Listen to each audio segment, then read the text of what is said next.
안녕하세요. 부동산 아저씨입니다. 오늘은 목동 토지거래허가 재연장에 대한 단상이라는 제목으로 여러분들과 이야기를 나눠보고자 합니다.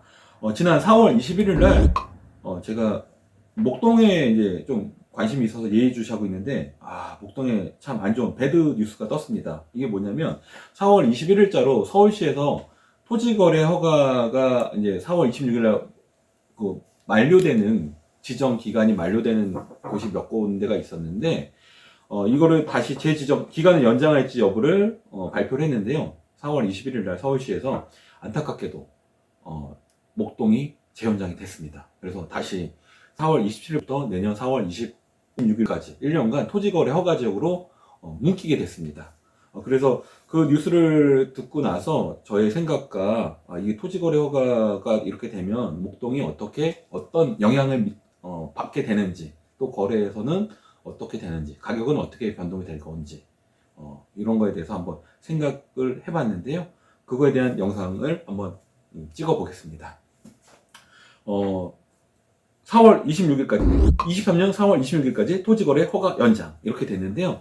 대표적으로 이번에 발표된 지역이 성수 전략정비구역과 목동 압구정, 여의도 아파트 지구 등 총 4군데가 지난해 4월 27일부터 토지거래 허가 구역으로 지정돼서요. 올해 4월 26일 날 지정기간이 만료될 예정이었습니다. 하지만 서울시가 이번에 그러니까 4월 21일 날 토지거래 허가 구역으로 재지정함에 따라 내년 4월 26일까지 1년 더 연장되었습니다. 그런데 이게 참 이번 이제 새 정부, 이제 아직 이제 5월 달에 이제 새 정부가 들어서고요. 시장 같은 경우는 벌써 이제 바뀌었잖아요, 작년에. 그래서 이게 좀 풀릴 수도 있다, 재지정이 안 될 수도 있다, 그렇게 좀 기대 심리가 컸는데요. 저희 기대를 좀 저버리는 이런 결정이 나왔습니다. 근데 이게 또 생각해보면 또 그럴 수밖에 없는 것 같아요. 이게 풀어주면 일시적으로 재건축 지역이라든가 이런 아파트 단지들이 가격이 상승될 수밖에 없겠죠. 근데 이제 새로운 정부를 들어서면 이 정부도 물론 부동산 가격, 그러니까 규제보다는 완화 쪽으로 정책을 바꿀 수밖에 없지만 집권 초기에 부동산 가격이 상승하는 거를 달궈하지는 않겠죠. 그래서 억제 차원에서 약간 이 규제만큼은 풀어주지 않은 것 같습니다. 해당 지역들은 지난 1년간 거래량이 급속히 감소하고 지역민들의 불만이 누적되어 있는 상태여서 토지거래 재지정 여부에 큰 관심사였습니다. 이번 재지정과 함께 토지거래 허가 요건도 강화되었습니다. 지난 2월 국토교통부는 부동산 거래 신고 등에 관한 법률 등을 개정하면서 주거용의 경우에는 대지 지분이 18제곱미터에서 6제곱미터면 2평도 안 돼요. 그리고 상업용의 경우에는 20제곱미터에서 15제곱미터로, 그러니까 한 5평 미만, 4평만 넘어도 허가를 받아야 한다. 이렇게 허가 기준을 강화했습니다. 이러한 강화는요, 그동안 허가제의 사각지대로 꼽혔던 초소형 부동산, 그러니까 예를 들면 원룸형 도시형 생활주택이라든가 구분상가, 이런 소형상가 같은 경우는 허가 구역 내에 있다 하더라도요, 대지 지분이 작기 때문에 허가를 안 받아도 됐거든요. 그래서 이렇게 약간의 틈새 시장이었는데, 이러한 것마저도 이제 토지거래 허가 대상으로 편입을 시켜서 투자 수요의 원천적인 봉쇄를 하겠다, 이런 취지로 엿보입니다. 토지거래 허가구역으로 재지정이 되면 거래 시 이제 매수 목적을 밝히고요, 해당 지자체장의 허가를 받아야 합니다. 그러니까 서울 같은 경우는 이제 지자체장이 이제 구청장이겠죠. 이제 해당 구의 구청장한테 허가를 받아야 되는데, 여러 가지 요건이 있는데 가장 중요한 게 뭐냐면, 주거용일 경우에는 실거주용으로만 이용할 수 있고요. 업무용일 때, 그러니까 상가라든가 사무실의 경우 사업자 등록, 그러니까 매수자가 직접 사는 사람이 사업자 등록을 하고 실사용을 해야만 허가를 받을 수 있겠죠.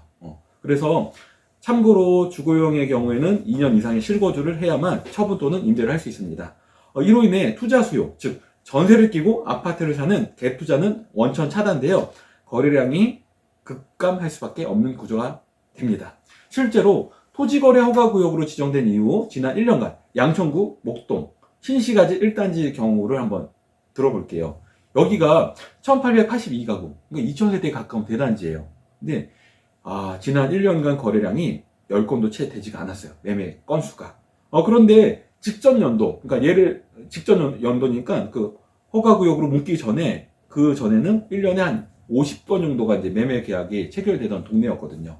그러니까 5분의 1로 급감했잖아요. 그런데 거래량은 이제 급감했지만 문제가 뭐냐면요. 정부의 예상과는 달리 가격이 떨어지진 않았어요. 그래서 요즘에 거래량은 줄어들었지만 거래되는 그 계약의 그 신고가를 보면 기존의 신고 가격을 매번 갱신하고 있습니다. 그래서 가격은 꾸준하게 올라가고 있다는 게 문제입니다. 예전에 비해서 물론 호가 자체는 내려간 건 사실이지만 실제 매매가까지 내려가지는 않았다는 것입니다. 즉 토지거래 허가구역으로 지정을 함으로 인해서 집값 상승 제한 효과는 미비한 것으로 이렇게 나타나고 있습니다. 그러면 여기까지가 이제 21일 날 그 나왔던 그 토지거래 허가구역의 이제 주요 골자였는데요. 이 내용을 읽으면서 저는 한 3가지 정도 문제점이 있다. 그거를 한번 말씀드려 보겠습니다. 토지거래 허가를 통해 수요를 억제함으로 인해 단기적으로는 급등을 막을 수 있다는 장점은 분명 존재합니다. 그러나 토지거래 허가를 받기 위해 가장 중요한 요건인 매수자의 실거주로 인해 예상치 못한 많은 문제점이 실무에서는 발생하게 됩니다. 어떤 문제점이냐면요. 크게 한 3가지 정도가 있는데요. 우선 첫 번째, 사유재산의 침해 소지가 있습니다. 이게 무슨 말이냐면요. 이건 또 좀 나눠서 또 생각을 해봐야 되는데, 우선 첫 번째, 임차인과의 분쟁이 너무 자주 발생할 수밖에 없어요. 왜냐하면 앞서 언급했듯 토지거래 허가구역 내에서는 주택을 거래할 때 매수자가 실거주 요건을 충족해야 합니다. 그래야 허가가 나오거든요. 즉 투자 목적이 아닌 실거주 목적인 매수자에게만 집을 살 수 있게 해주겠다는 취지인데요. 그럼 전세를 놓은 집일 경우 임대인이 마음대로 집을 팔 수가 없는 상황이 발생하게 됩니다. 예를 들어 임대인의 사정에 의해서 빠른 시일 내에 주택을 팔아야 할 때 임차인이 거주 중이라면 문제가 생길 수밖에 없습니다. 즉 집을 매수할 사람이 있다 해도요. 임차인이 남아있는 계약기간만큼 매수자가 실입주를 할 수 없기 때문에 해당 관청에서는 토지거래 허가를 받을 수 없게 됩니다. 자, 이렇게 되면 임차인과 이사 문제가 해결되지 않은 상태에서는 집을 팔 수 없게 됩니다. 임차인에게 많은 이사비를 제한하면서 아쉬운 소리까지 해야 합니다. 이마저도 임차인이 거절을 할 경우에는 남은 계약 기간 동안에는 집을 팔 수 없는 상황이 되어버립니다. 전세가 들어있는 물건은 실입주가 당장 안 되기 때문에 일반 매물에 비해 저렴한 가격으로 내놓는 경우가 종종 있습니다. 이런 매물은 자금 여력이 부족해서 또는 개인적인 상황 때문에 집을 사더라도 지금 당장 실입주가 어려운 사람들에게는 최적의 물건이 될 수 있습니다. 그런데 실거주를 요건으로 허가를 받을 수 있기 때문에 팔고 싶어하는 매도자도 또 반대로 사고 싶어하는 매수자도 서로 간절하게 바라만 볼 뿐 계약서에 도장을 찍지 못하고 안타까움만을 서로 키워가야만 합니다. 임대인이 급할수록 빠른 거래를 위해서 가격을 내려서 급매로 내놓게 되는데 허가구역 내에서는 가격을 아무리 저렴하게 내놓는다 해도요. 거래를 할 수가 없기 때문에 급매로 내놓을 수 없게 되고요. 또 급매로 내놓을 이유가 없어지게 됩니다. 그래서 거래가 되지 않아도 매매가는 쉽게 내려가지 않는 이상한 구조가 되어버릴 수밖에 없습니다. 그래서 토지거래허가 묶였잖아요. 목동. 근데 가격은 빠지지 않았어요. 근데 거래되는 건 신고가를 갱신하면서 거래가 된다는 거죠. 이런 모순적인 현상이 발생하게 됩니다. 그리고 두 번째 문제는 뭐냐면요. 계약갱신 청구권이 발목을 잡는다입니다. 이게 무슨 말이냐면 담당 공무원에 따라 약간의 차이는 있겠지만 일반적으로 임차인의 계약 만기가 3개월 이하로 남았을 때 해당 관청에서는 매수자가 실입주가 가능할 것으로 판단하고 허가를 내주게 됩니다.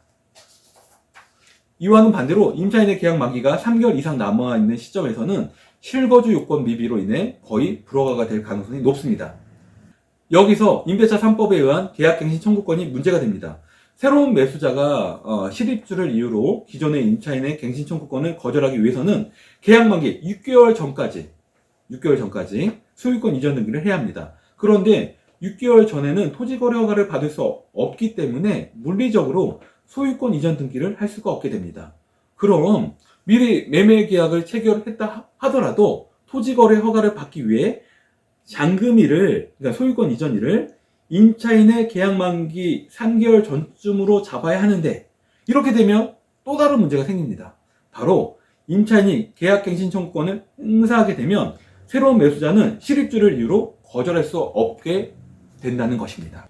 개인의 사유재산을 팔고 사면서 누군가의 허락을 받고 또 누군가의 눈치를 보아야 한다는 것이 자본주의 마인드를 가진 사람들에게는 쉽게 이해가 되지 않는 부분일 것입니다. 두 번째 문제로는 이제 양극화가 이제 심화될 거라고 봅니다. 이 양극화가 심화될 수밖에 없는데요. 주택의 경우 전세를 끼고 집을 샀다 해서 무조건 시세 차익을 노린 갭 투자자라고 단정 줄 수는 없습니다. 왜냐면요, 전세를 끼고 집을 사는 사람 중에는 현재 여력이 되지 않아 일단 소유권을 먼저 확보해 놓은 상태에서 전세금을 고정시켜 놓고 열심히 이제 돈을 모아서 향후에 본인이 실입주를 하겠다는 계획을 갖고 있는 분들도 있기 때문입니다. 또한 해외 발령 등으로 집을 사놓고 출국하고 싶어하는 분들도 있기 때문입니다. 이렇게 소유와 거주를 분리해서 내 집 장만을 빨리 하고 싶어하는 수요도 분명 존재합니다. 집을 사기 위해 소득에 비해 많은 돈이 필요한 것은 사실이지만 반드시 그 돈을 다 모아야만 살 수 있는 것은 아닙니다. 그런데 토지거래 허가구역 내에서는 임차인의 전세금이라는 레버리지를 활용할 수 없기 때문에 무주택자들의 내 집 장만과 또 서민에서 중산층으로 지향하는 사람들의 수직 이동에 장애물이 될 수밖에 없습니다. 왜냐하면 돈을 다, 그 집값에 해당하는 돈이 다 있어야 되기 때문이죠. 마지막 세 번째 문제는요, 이 토지거래 허가로 인해서 전세 매물이 감소될 것으로 보입니다. 이게 무슨 말이냐면, 이번에 토지거래 허가 지역으로 재지정된 4곳 중에 성수 전략정비구역을 제외한 나머지 3곳, 압구정 현대아파트, 여의도 아파트, 목동 아파트 모두 재건축 아파트 단지예요. 이 3곳의 특징은요, 주변의 편의시설, 교육, 재건축 호재 등으로 인해서 미래 가치가 비교적 높은 편입니다. 즉 매매가는 상당히 높아요. 그래서 서울 사람들도 진입하기 웬만하면 어려운 상급지에 속하죠. 그러나 이와는 반대로 연식이 오래되었다는 단점 때문에 사용가치, 그러니까 이 사용가치는 뭐겠어요? 전세, 임대가겠죠. 전세가는 상대적으로 높지 않은 편입니다. 이로 인해서 전세자금 대출 등을 활용을 한다면 사용권에 대한 진입장벽이 의외로 높지가 않습니다. 즉 자산이 넉넉하지 않더라도 좋은 인프라, 학군 등을 사용할 수 있다는 말입니다. 특히 20평대 그 소형 평수의 경우에는 실거주 목적보다는 투자 목적으로 사고 전세를 놓는 경우가 많았습니다. 그런데 토지거래 허가로 인해 거래량도 확연하게 줄었을 뿐만 아니라 2년간 실거주를 충족해야 하기 때문에 지금보다 더 전세 매물이 줄어들 가능성이 높게 됩니다. 이렇게 되면 상급지에 대한 소유권 진입은 물론이고 사용권에 대한 진입도 어려워질 수밖에 없습니다. 특히 목동 아파트의 경우 오래되어 조금 불편하다는 점만 감수한다면 비교적 저렴한 전세 가격으로 좋은 학군에서 아이들을 교육시킬 수 있다는 게 큰 장점인 동네입니다. 그런데 이렇게 되면 시간이 갈수록 자산의 양극화뿐만 아니라 교육의 양극화도 심화될 가능성이 높아지게 됩니다. 참 안타까운 현실입니다. 자, 이런 3가지 문제점이 있는데요. 이런 3가지 문제점, 토지거래 허가로 인해서 발생할 수 있는, 또 제가 이제 실무, 현업에 있다 보니까 이렇게 또 생각지도 못한 문제점들이 눈에 보이고 또 이런 문제점 등으로 어려움을 겪는 분들이 의외로 많습니다. 그래서 이 부분을 제가 한번 오늘 영상으로 담아보고 싶었습니다. 자, 그럼 마지막으로 덧붙이는 저의 생각 2가지만 더 말씀드리고 오늘 영상을 마무리 짓겠습니다. 우선 첫 번째, 물이 위에서 아래로 자연스럽게 흘러가려고 하는 그 물리적인 현상을 억지로 막아보겠다고 돌로 물길을 막는다고 해가지고요, 그 물을 완벽하게 막을 수 없어요. 틈새가 다 있게 마련이거든요. 주제라는 돌의 크기를 아무리 키운다 해도요, 흐름을 완벽하게 막을 수는 없습니다. 그래서 계속해서 막으려 하기보다는 새로운 물길을 만들어주는 것이 중요하다고 저는 생각을 합니다. 그래서 주제만이 능사가 아니다. 그러면 어떻게 주제를 할 게 아니라 새로운 정책을 만들어서 좀 막기보다는 계속 막아놓기보다는 좀 새로운 길을 만들어줬으면 한다. 이런 생각을 한번 해봤고요. 두 번째는 뭐냐면 소유권을 원하는 사람에게는 소유권을, 또 반대로 사용권을 원하는 사람에게는 사용권을 주어야 한다입니다. 굳이 사용권이 필요 없는 사람에게까지 사용권을 줄 필요는 없다고 생각을 합니다. 지금 여러분이 원하는 것은 소유권인지 아니면 사용권인지를 한번 생각해 보셨으면 좋겠습니다. 그런데요, 중요한 사실 한 가지 아셨으면 좋겠습니다. 시간이 가면 갈수록 이렇게 되면요, 사용권만 확보하기가 점점 더 어려워진다는 것입니다. 그래서 양극화는 더 심화될 수밖에 없겠죠. 여러분, 오늘 제가 지난 4월 21일 서울시에서 토지거래 허가 제 연장에 대한 기사를 보고 저의 생각들을 한번 문제점 뭐가 있는지, 또 어떠한 현상들이 발생할 수 있는지에 대해서 한번 말씀드려 봤습니다.